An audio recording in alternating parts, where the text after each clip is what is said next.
देखो क्षमा कीजिएगा महाराज, इस शब्द के लिए किंतु हमको टेंशन हुई तो क्या किए? दारू, शराब, गांजा, हाँ? जो गांव का है पैसा कम है देसी खर्रा, हाँ?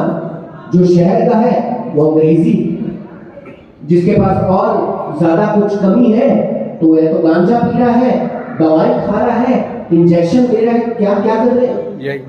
मैं बता दूं, एंजाइटी, डिप्रेशन, और बहाना क्या है पता है? कोई पूछता है किसी से, भाई बहुत पिया है आजकल, कारण क्या है? अरे भाई डिप्रेशन बहुत बढ़ गई, घर वाले बहुत परेशान करते हैं।